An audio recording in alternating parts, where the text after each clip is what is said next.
This is a quick guide on medium range combat in Red Dead Redemption 2 online. These skills are also transferable to story mode as well. The best weapons to use at medium range are repeaters, and there's a few key things to do while fighting at this distance. The first is dragging the sight up to the head. So with the auto aim system in Red Dead, when you aim at a player, it will automatically put your sight at the center of that player's body. When it does this, you need to use the right analog to push that sight up to the head. And while you do this, you need to pay attention to the outer circle of the sight. When you fire a shot, you'll notice that that outer circle expands, and your shots aren't guaranteed to hit the center of this circle. So when you shoot your weapon with an expanded circle, your bullet could end up anywhere within that, which means that the smaller the circle, the more accurate your shot is going to be. So a key thing to do is just to be patient and let that circle shrink before you take your next shot. For example, in this situation, this random player stood still for me, and I took multiple shots before I let that outer ring shrink, and then I dragged it up to the head, and as soon as I fired, it was a lot more accurate and killed the guy instantly. So just be patient when you're taking shots with a repeater.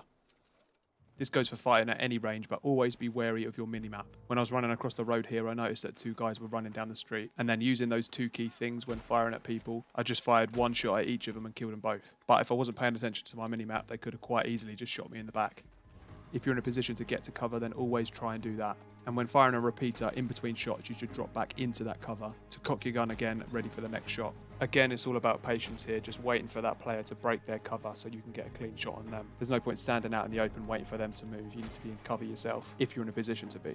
Sometimes though, you will find yourself out in the open, and there's a really useful thing you should learn how to do. So when you're aiming at a player, if you take a shot and you know they're aiming back at you, just press square on PlayStation or X on Xbox to jump to one side, moving your analog in the direction that you want to jump.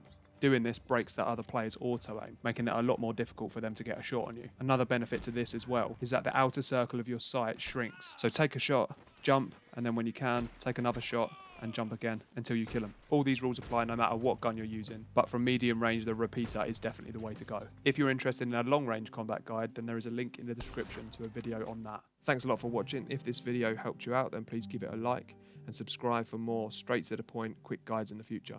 I'm JmCooKie. Cheers.